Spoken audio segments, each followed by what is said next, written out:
Avon field reference में मियां मोहम्मद नवाज शरीफ साहब की बरीयत, अगर हम ये कहें कि पाकिस्तान की अदालतें देर से फैसले करती हैं, यहाँ पे निज़ाम अदल स्लो है, तो हम तो गलत साबित हो गए।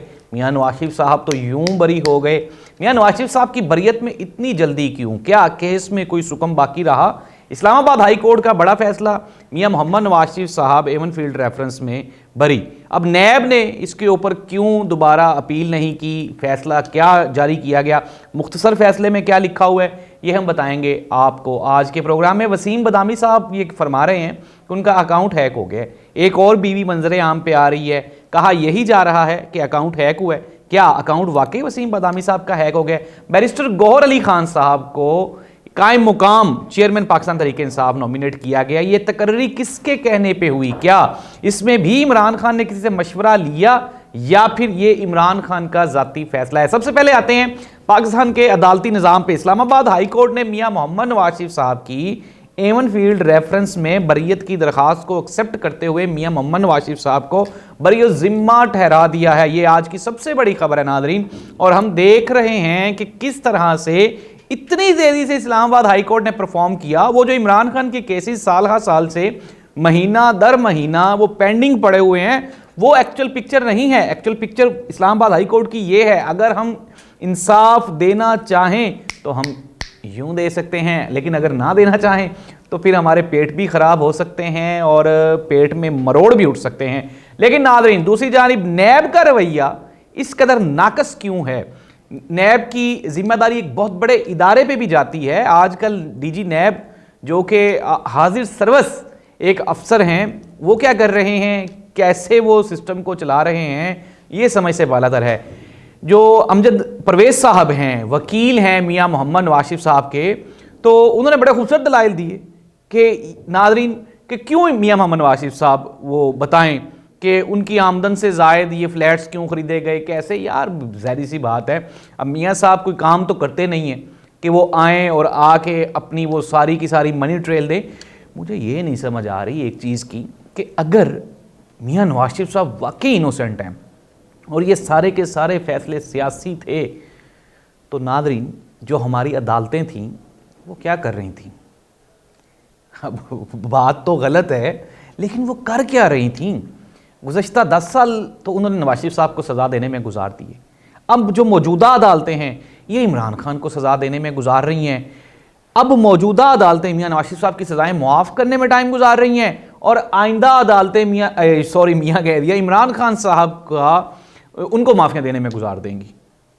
पाकिस्तानी कहाँ हैं? पाकिस्तानी कौम कहाँ है? हम लोग कहाँ खड़े? 25 करोड़ पाकिस्तानी कहाँ? कितने केसेस पेंडिंग है? ऐसे ऐसे केसेस पेंडिंग है। मैं पर्सनली जानता हूँ कई लोगों को जो बेचारे बेगुनाह हैं, 10-10 साल से जेलों में हैं। वजह क्या है कि उनके पास 5,000 रुपया जुर्माना भरने के लिए पैसे नहीं थे, उनके पास वकील करवाने के लिए पैसे नहीं थे। वो अदालतें कहाँ हैं यार? अदालतें अगर मियां नवाज शरीफ साहब के लिए ही खुली हैं तो फिर अदालतों को चाहिए कि बाहर लिख के लगाएं कि यहाँ पे सिर्फ मियां मोहम्मद नवाज शरीफ साहब को इंसाफ प्रोवाइड करने की ज़मानत दी जाती है। इदारों को भी चाहिए कि वो भी पाकिस्तानी कौम का टाइम ना वेस्ट करें और वो सुकून से घर जाएं। जिनको चाहे पकड़ना है उनको पकड़ लें, जिनको छोड़ना है छोड़ें, ख़त्म करें कानून को क्या करना है। तो नाज़रीन, आज की ताज़ा तरीन रिपोर्ट यही है कि मियां मोहम्मद नवाज शरीफ साहब को इस्लामाबाद हाई कोर्ट से तेज़ तरीन, पाकिस्तान की तारीख़ का तेज़ तरीन उनको फेवर मिल गई है। 1000 दिन तक मियां साहब जो हैं वो मफरूर रहे और अब माशाल्लाह अदालतों का सामना कर रहे हैं और बड़ी तेज़ी से इंसाफ होता हुआ ना सिर्फ नज़र आ रहा है, दिखाई दे रहा है। दूसरी जानिब चेयरमैन पाकिस्तान तहरीक इंसाफ ने बैरिस्टर गौहर अली खान को नॉमिनेट किया है केयर टेकर चेयरमैन PTI के लिए। क्या PTI ये जो अदालतों का सिलसिला चल रहा है, क्या इसका मुकाबला कर सकते हैं? इमरान खान क्या किस लिए लड़ रहे हैं? इमरान खान का मकसद क्या है इस लड़ाई का? ये बज़ाहिर तो यही लग रहा है कि होने वाला तो कुछ भी नहीं है। एक तरफ तो रिलीफ मिल रहे हैं और एक तरफ सज़ाएं मिल रही हैं, लेकिन PTI की खैर कोशिश जारी और सारी है। देखना अब ये होगा कि इमरान खान की ये जो आइन और कानून की पासदारी की जंग है, इसमें वो किस हद तक जीत सकते हैं या हार सकते हैं। चलें छोड़ें सियासत को, वसीम बदामी साहब की बात करते हैं। वसीम बदामी साहब ये फरमा रहे हैं कि उनका अकाउंट हैक हो गया है, एक और बीवी मंजरे आम पे आ गई है। अब ये बीवियों वाला सिलसिला भी चल निकला है, रुकने का नाम नहीं ले रहा। उन्होंने एक ISPR को टैग करके उनके अकाउंट से, उनके अभी ट्विटर अकाउंट से एक टैग हुआ था ट्वीट। अब अल्लाह आलम इसमें ISPR का क्या रोल है? क्या ISPR लोगों को बीवियाँ प्रोवाइड कर रही है या वो ये सारा कुछ लीक कर रही है? इम्पॉसिबल यार, ऐसा तो कुछ भी नहीं है।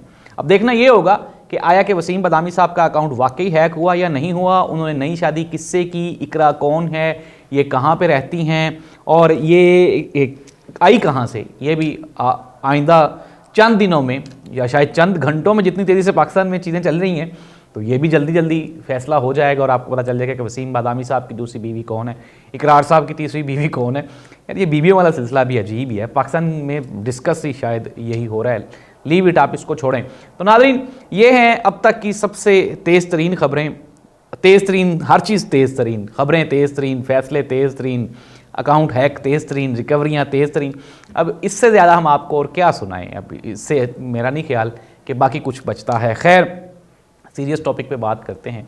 तो मियां मोहम्मद नवाज शरीफ साहब को अदालतों से रिलीफ मिलना इस बात का शाहिद है कि वो जो फ़ैसले थे वो कहीं ना कहीं कर लिए गए हैं। लेकिन नाज़रीन, मकसद फिर वही है। एक ख़ातून हैं, उन्होंने आज इलेक्शन कमीशन में एक दरख्वास्त दायर कर दी। उन्होंने कहा कि जी, चूँकि बलूचिस्तान में हालात ख़राब हैं और इलेक्शंस अनाउंस होने के बाद वहाँ पे तकरीबन कोई 65-80 के करीब वहाँ पे धमाके हुए हैं, जिसकी वजह से टर्न आउट नहीं पूरा हो सकता, तो आप इलेक्शन को कैंसिल कर दें।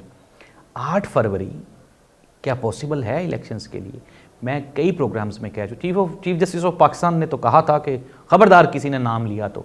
नाम तो नहीं हम ले रहे, लेकिन जिस तरह से ये निज़ाम अदल चल रहा है, हो सकता है चीफ जस्टिस ऑफ पाकिस्तान को भी पता ना चले और इलेक्शन दोबारा पोस्टपोन करने की अनाउंसमेंट कर दी जाए। क्योंकि 8 फरवरी तक, मैं फिर दोबारा कह रहा हूँ, अगर 8 फरवरी तक भी इलेक्शन होते हैं तो ना ही तो हाजरा की किताब काम आएगी, ना ही रेहाम खान की किताब काम आएगी, ना ही खावर मानेका की प्रेस कॉन्फ्रेंस काम आएगी, और ना ही ये जो इद्दत वाला निकाह वाला केस है, ना ही ये काम आएगा। फिर अवाम निकलेगी और अवाम, चूँकि अभी इमरान खान ने डिसाइड भी कर लिया कि बल्ले का निशान रहना वो ज़रूरी है उनकी चेयरमैनशिप से भी, तो बल्ला नहीं वो देना चाहते।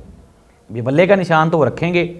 इंट्रा पार्टी इलेक्शंस भी हो रहे हैं। शेर अफजल मरवत पे बिला वजह तनकीद की जा रही है। शेर अफजल मरवत, मैं पहले पिछले व्लॉग में भी बता चुका हूँ, प्रोग्राम में बता चुका हूँ कि शेर अफजल मरवत जैसे एक बंदे की ज़रूरत थी पार्टी को, जो कि पार्टी को लेके चले। पंजाब और आगे सिंध में वो एक्टिविटीज़ करना जा रहे हैं जहाँ पे आपके जो बेचारे हैं, हमारे PTI के जो अहदेदारान हैं, कारकुनान हैं, उनको एक लीडर की ज़रूरत है। इमरान खान ज़ाहिर सी बात जेल में है, वहाँ से तो नहीं वो कुछ कर सकते। जो अपना रोल है वो वहाँ से बैठ के प्ले करेंगे, लेकिन शेर अफजल मरवत को ग्राउंड पे काफ़ी सारी जिम्मेदारियाँ निभाना होंगी और वो निभाएंगे।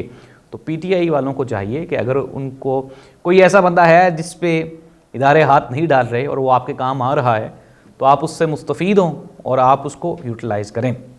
मियाँ नवाज शरीफ साहब के बारे में इदारों के फ़ैसले बेहतर हैं, हो भी सकते हैं, ज़ाहिर सी बात है, इदारे मुल्क को बेहतर सोचते हैं, बेहतर जानते हैं, लेकिन आवाम जज्बाती है। आज भी मैं कुछ सर्वेज़ देख रहा था डिजिटल मीडिया पे, लोग बड़े मुतनफ़्फ़र हैं। मुस्लिम लीग नून का जो गुज़श्ता 2 साल का दौरे हुकूमत है, उसको वो भूलने को तैयार नहीं है, भुलाने को तैयार नहीं है। वो कहते हैं किसी कीमत पे नहीं भुला सकते। कैसे भूल जाएं? आटे की लाइनों में लग के जो लोगों ने जाने दी, वो कैसे भूल सकते हैं? 280 रुपये लीटर पेट्रोल कैसे भूल सकते हैं?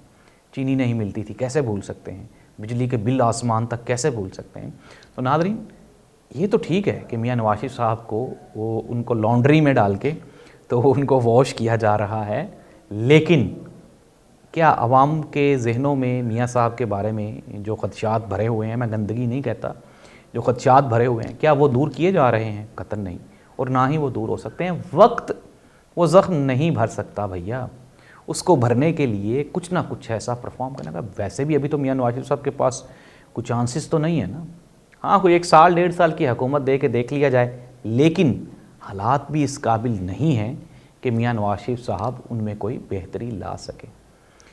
एट द एंड हर चीज़ का फ़ायदा वो जो जेल में साहब बैठे हैं ना, उन्हीं को होने, क्योंकि हालात उनकी फेवर में हैं, वाक़यात उनकी फेवर में हैं, और वक्ती तौर पे मुश्किल है PTI के लिए। लेकिन मैं ये कहता हूँ, जितनी बहादुरी से इमरान खान ने इन तमाम मुश्किलात का सामना किया, उसके बाद इमरान खान की फतह यकीनी भी है और उसका हक भी बनता है, क्योंकि वो मैदान को छोड़ के नहीं भागा, अपने सपोर्टर्स और वोटर्स के साथ खड़ा है। और पाकिस्तान का वोटर, मैं फिर दोबारा कह रहा हूँ, बल्ला हाथ में लिए 8 फरवरी का इंतज़ार कर रहा है।